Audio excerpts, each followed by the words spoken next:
জয় শ্রীকৃষ্ণ। রাধে রাধে। বন্ধুরা, আমরা সকলেই জানি যে টাকা গাছে ফলে না, কিন্তু স্বয়ং পরমেশ্বর ভগবান শ্রীকৃষ্ণ বলছেন যে যদি কোনো ব্যক্তি পবিত্র রথযাত্রার দিন এই গাছ বাড়িতে রোপণ করবে, সেই ব্যক্তির জীবনেই সুখ শান্তি সমৃদ্ধিতে উত্তরোত্তর বৃদ্ধি পাবে। হ্যাঁ বন্ধুরা, আপনারা একেবারে ঠিকই শুনছেন, কারণ ভগবান বলেন এই গাছ যত বড় হবে সেই ব্যক্তির ধন সম্পত্তিও ততই বাড়তে থাকবে। ঠিক তেমনই সেই গৃহেই মা লক্ষ্মী চিরস্থিত হয়ে থাকবে। বন্ধুরা, এই পবিত্র রথযাত্রার দিনটি সনাতন ধর্মের মানুষের কাছে অত্যন্ত গুরুত্বপূর্ণ এবং পবিত্র একটি দিন। এই দিনে বাড়িতে গাছ লাগানো অত্যন্ত শুভ এবং মঙ্গলময় বলে মনে করা হয়। তাই এই পবিত্র দিনে পারলে আপনার বাড়িতে একটি হলেও চারা গাছ লাগান।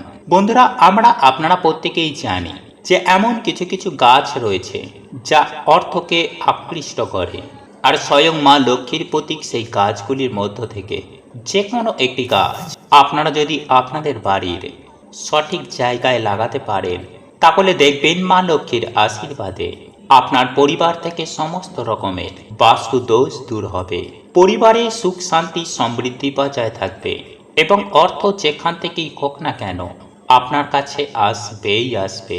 আর এই বছর পবিত্র রথযাত্রা পড়েছে বাংলায় 22শে আষাঢ় 1431, ইংরাজির 7ই জুলাই 2024 রবিবার।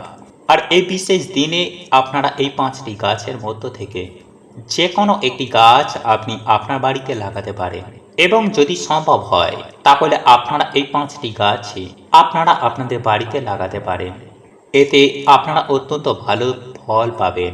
বন্ধুরা, একই সঙ্গে আমি আপনাদেরকে জানিয়ে রাখি যে যদি কোনো কারণে এই গাছ রথযাত্রার দিন লাগাতে না পারেন, তাহলে সোজা রথ থেকে উল্টো রথের সময়কালের মধ্যে আপনারা এই গাছ লাগাতে পারেন। এর ফলেও কিন্তু আপনাদের পরিবারে সুখ শান্তি সমৃদ্ধি বজায় থাকবে। হ্যাঁ বন্ধুরা, আপনারা একেবারে ঠিকই শুনছেন। তাই বন্ধুরা, আজ আমি আমার এই ভিডিওটির মাধ্যমে এমন বিশেষ 5টি গাছের উল্লেখ করে দেব, সেই 5টি গাছ অত্যন্ত শুভ। আপনারা যদি এই গাছগুলিকে আপনার বাড়ির বাস্তুর সঠিক দিকে লাগাতে পারেন এবং সঠিক পরিচর্যা করে বড় করতে পারেন, তাহলে আপনার গৃহের সমস্ত বাস্তু দোষ দূর হবে এবং অর্থ আগমনের পথ সুগম হবে। তাই বন্ধুরা, আমি সকল দর্শকের কাছে বিনম্র অনুরোধ করব যে আপনারা এই ভিডিওটি সম্পূর্ণ পুরো দেখুন। দেখার পরে যদি ভালো লাগে তাহলে অবশ্যই একটি লাইক করবেন এবং বন্ধু বান্ধবী আত্মীয় পরিজনের সাথে শেয়ার অবশ্যই করবেন। আর আপনারা যদি এখনো পর্যন্ত আমাদের এই চ্যানেলে নতুন হয়ে থাকেন, তাহলে চ্যানেলটি সাবস্ক্রাইব করে পাশে থাকা নোটিফিকেশন বেল আইকনটি অন করে রাখবেন। তাহলে আপনারা নতুন কিছু জানতে পারবেন, নতুন কিছু শিখতে পারবেন। চলুন এইবার মূল আলোচনায় প্রবেশ করা যাক। তবেই প্রভু জগন্নাথ দেবের আশীর্বাদ ও কৃপা লাভ করতে জয় জগন্নাথ দেবের জয় লিখে কমেন্ট অবশ্যই করবেন। বন্ধুরা, আমি সবার প্রথমেই আপনাদেরকে জানিয়ে রাখি যে এই পবিত্র রথযাত্রার দিনটি অত্যন্ত শুভ। এই দিনে এমন কিছু কিছু কাজ আছে, তা যদি কেউ মেনে চলতে পারে তাকে আর পেছন ফিরে কখনো তাকাতে হবে না, কারণ প্রভু শ্রী জগন্নাথ দেবের আশীর্বাদ, মা লক্ষ্মীর আশীর্বাদ সেই ব্যক্তির সঙ্গে সাথে থাকবে। নাম্বার 1, বলা হয় পবিত্র রথযাত্রার দিন রথ দেখলে নাকি আধ্যাত্মিক জ্ঞান বৃদ্ধি পায়, চিত্তশুদ্ধি ঘটে। এমনকি রথ টানার সময় একজন যদি তা দাঁড়িয়ে দেখেন, তাতে তার অন্তরে থাকা সমস্ত পাপের মোচন ঘটে। নাম্বার 2, রথের রশি অর্থাৎ রথ যে দড়ি দিয়ে বাঁধা হয়, সেই দড়ি ধরে টান মারা একটা পুণ্যের কাজ বলে মনে করা হয়। রথের এই রশিতে দড়িতে হাত ছুঁয়ে রাখলে নানান ধরনের পুণ্য অর্জন হয় বলেই কথিত রয়েছে। নাম্বার 3, বন্ধুরা, এই পবিত্র দিনে জগন্নাথ দেবের দিব্য বিগ্রহের সামনে নৃত্য পরিবেশন ও জয় জগন্নাথ নাম উচ্চারণ করে গেলে মানসিক শান্তি লাভ হয় ও সুখ সমৃদ্ধি আসে। নাম্বার 4, বন্ধুরা, এই পবিত্র রথযাত্রার উৎসবের শুরু থেকে শেষ পর্যন্ত কেউ অংশ নিলে এবং এর সমস্ত আচার উপাচার পালন করলে সে অত্যন্ত পুণ্য অর্জন করে, এমনকি এর জন্য সারা জীবন জগন্নাথ দেবের আশীর্বাদ বর্ষিত হয়। নাম্বার 5, রথযাত্রায় কেউ যদি তার শ্রম ও অর্থ ব্যয় করেন, তাহলেও নাকি অত্যন্ত পুণ্য লাভ হয়। এবং জগন্নাথের আশীর্বাদ মেলে। নাম্বার 6, রথযাত্রার দিন জগন্নাথের বিগ্রহের সামনে একটি হলুদ কাপড়ে 11টি কড়ি রাখতে হয়। কড়িগুলিতে কেশরের টিপ দিতে হয়। সারা রাত ধরে ওই হলুদ কাপড়ের মধ্যে কড়িগুলিকে ঠাকুরের সামনে রেখে দিতে হয়।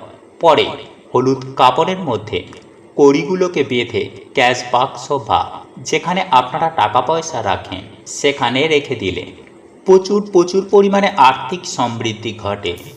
নাম্বার 7, এছাড়াও মনস্কামনা পূরণের জন্য 11 রকমের ফল, 11 রকমের মিষ্টি এবং 11টি 1 টাকার কয়েন একটি হলুদ কাপড়ে রেখেই জগন্নাথ দেবের সামনে রেখে দিতে হবে। নাম্বার 9, এই পবিত্র রথযাত্রার দিনে জগন্নাথ ব্রত করুন, এতে সুখ মিলবে।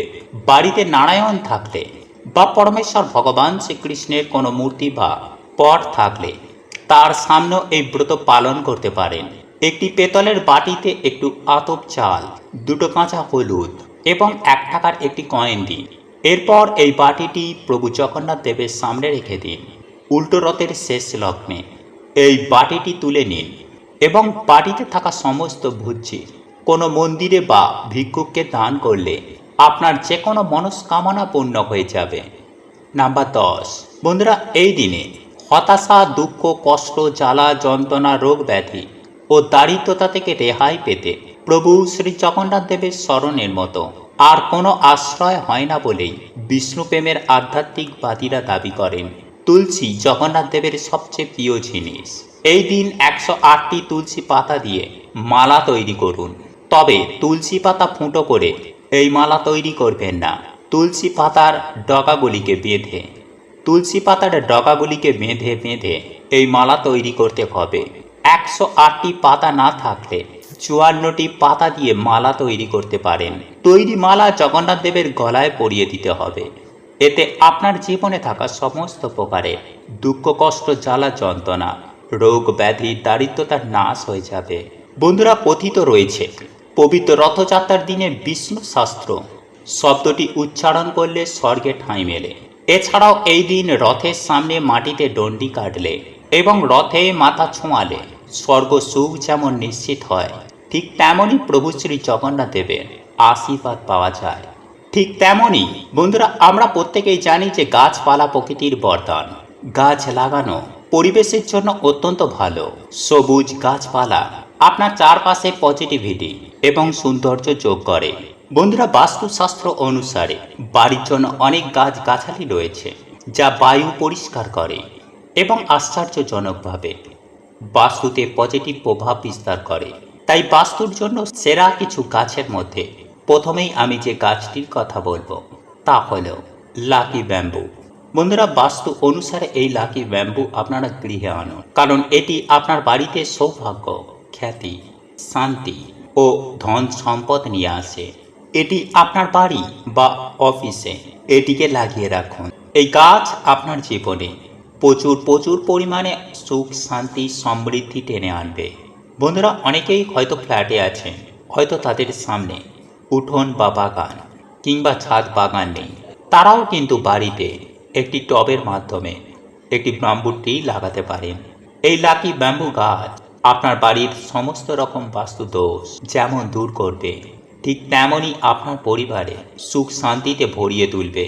তাই বন্ধুরা, আপনাদের পক্ষে যদি সম্ভব হয় তাহলে এই পবিত্র রথযাত্রার দিন বাড়িতে নিয়ে আসুন একটি লাকি ব্যাম্বু গাছ এবং আপনাদের বাড়ির ড্রয়িং রুমে লাগান।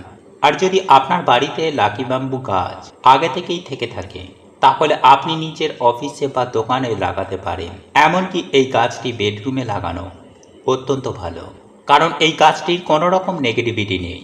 এটি সব দিক থেকেই নেগেটিভিটিকে দূর করে। বন্ধুরা, এরপর দ্বিতীয় যে গাছটির কথা বলবো তা হলো নিম গাছ। বন্ধুরা, এই নিম গাছ এমন একটি উদ্ভিদ যা ভালো শক্তির প্রচার করে। বন্ধুরা, বাস্তুশাস্ত্র অনুসারে আপনার বাড়ির উত্তর পশ্চিম কোণে একটি নিম গাছ লাগাতে হবে এই পবিত্র রথযাত্রার দিন, তাহলে আপনারা অত্যন্ত ভালো ফল পাবেন। তবে বন্ধুরা, এই নিম গাছ কিন্তু ইনডোর প্ল্যান্ট হিসাবে বাড়ির বারান্দায় বা ব্যালকনিতে না লাগানোই ভালো। তাই বন্ধুরা, আপনাদের বাড়ির সামনে যদি ছোট একটুখানি উঠোন থাকে তাহলেই আপনারা বাড়িতে এই নিম গাছ লাগাতে পারেন। এবং নিম গাছ বাড়ির যে কোনো দিকে লাগানো একদম শুভ নয়, তাই সঠিক দিকেই লাগাবেন। আর এই নিম গাছ লাগানোর জন্য সঠিক দিক হচ্ছে উত্তর পশ্চিম কোণ। বন্ধুরা, এরপর তৃতীয় যে গাছটির কথা বলবো তা হলো কলা গাছ। হ্যাঁ বন্ধুরা, আপনারা একেবারে ঠিকই শুনছেন। আর এই গাছটি রথযাত্রার দিন বাড়িতে লাগানো সব থেকে ভালো, সর্বোৎকৃষ্ট বলা যেতে পারে, সেটি হলো এই কলা গাছ। বন্ধুরা, এই কলা গাছ বাড়িতে লাগানো রথযাত্রার দিন সব থেকে বেশি ভালো, কারণ এই কলা গাছটিকে বাড়ির জন্য অন্যতম সেরা উদ্ভিদ হিসাবে বিবেচনা করা হয়েছে। কারণ এটি পবিত্র এবং এই কলা গাছের পূজা করা হয়। কারণ শাস্ত্র অনুসারে কলা গাছটি বাড়ির বাস্তুর জন্য সেরা। কারণ এই কলা গাছকেই ভগবান বিষ্ণুর প্রতীক হিসাব বলে মনে করা হয়। বন্ধুরা, বৃহস্পতিবার ভগবান বিষ্ণুর দিন হিসাবে বিবেচিত করা হয়। আর বৃহস্পতিবার দিন অনেক জায়গাতেই ভগবান বিষ্ণুর সাথে সাথে কলা গাছেরও পুজো করা হয়। বন্ধুরা, এই কলা গাছ আপনার বাড়ির উত্তর পূর্ব দিকে বা উত্তর পূর্ব কোণায় রাখতে হবে। বন্ধুরা, এছাড়াও এই কলা গাছ রাখতে চাইলে আপনারা বাড়ির সামনের দিকেও রাখতে পারেন। বন্ধুরা, অনেকেই এই কলা গাছের নিত্য পুজো আরাধনা করে থাকেন, সে কারণেই এই কলা গাছকে আপনারা তুলসী গাছের পাশেও রাখতে পারেন এবং নিত্য পুজো আরাধনাও করতে পারেন। বন্ধুরা, এরপর চতুর্থ যে গাছটির কথা বলবো তা হলো নারকেল গাছ। হ্যাঁ বন্ধু, আপনারা একেবারে ঠিকই শুনছেন। বন্ধুরা, বাস্তুশাস্ত্র অনুসারে বাড়ির বাগানে এই নারকেল গাছটি লাগালে বাড়িতেই মা লক্ষ্মীর স্থিতিশীলতা হবে এবং আপনাদের আয় উন্নতি বৃদ্ধি পাবে। এছাড়াও নেতিবাচকতা দূর করতে বাগানের দক্ষিণ বা পশ্চিম দিক নারকেল গাছ লাগানোর জন্য সর্বোত্তম। তবে নারকেল গাছ লাগানোর ক্ষেত্রে মনে করা হয় যে নারকেল গাছের ছায়া বাড়িতে লাগা ভালো নয়। তাই নারকেল গাছ লাগালে এমনভাবে লাগাবেন যাতে ওই গাছের ছায়া আপনার বাড়ির ওপরে না পড়ে। বিশেষ করে এই গাছটি বাড়ির পশ্চিম দিকে লাগাতে পারেন। এছাড়াও আপনারা দক্ষিণ দিকেও এই নারকেল গাছ লাগাতে পারেন। তবে যারা ফ্ল্যাটে থাকেন তাদের পক্ষে এই গাছ লাগানো সম্ভব নয়। বন্ধুরা, এরপর পঞ্চম যে গাছটির কথা বলবো তা হলো নীল অপরাজিতা ফুলের গাছ। বন্ধুরা, এই নীল অপরাজিতা ফুলের গাছ বাড়িতে থাকা অত্যন্ত শুভ। এই গাছটি যত দ্রুত বাড়বে তত দ্রুতই আপনার ঘরে টাকা আসবে। বন্ধুরা, এই গাছ বাড়িতে লাগানোর সময় মনে রাখবেন এই গাছটিকে শুদ্ধ বস্ত্র পরিধান করে লাগানো উচিত। বন্ধুরা, এই গাছ বাড়ির জন্য অত্যন্ত ভালো। এই গাছ অত্যন্ত ফলপ্রদায়ী, ঘরে অর্থকে আকৃষ্ট করে, সেই সঙ্গে মা লক্ষ্মীকে ঘরে স্থিত করে, ঘরের বাতাবরণকে শুদ্ধ করে এবং সর্বোপরি বাড়ির পরিবেশকে ভালো রাখে। তাই বন্ধুরা, ওই পবিত্র রথযাত্রার দিনে এই 5টি গাছের মধ্যে যে কোনো একটি গাছ হলেও আপনারা বাড়িতে লাগানোর চেষ্টা করুন। দেখবেন মা লক্ষ্মীর কৃপায়, প্রভু শ্রী জগন্নাথ দেবের আশীর্বাদ কৃপায় আপনাদের জীবনে সুখ শান্তি সমৃদ্ধি আসবে এবং আপনার বাড়ির বাস্তু দোষ দূর হবে।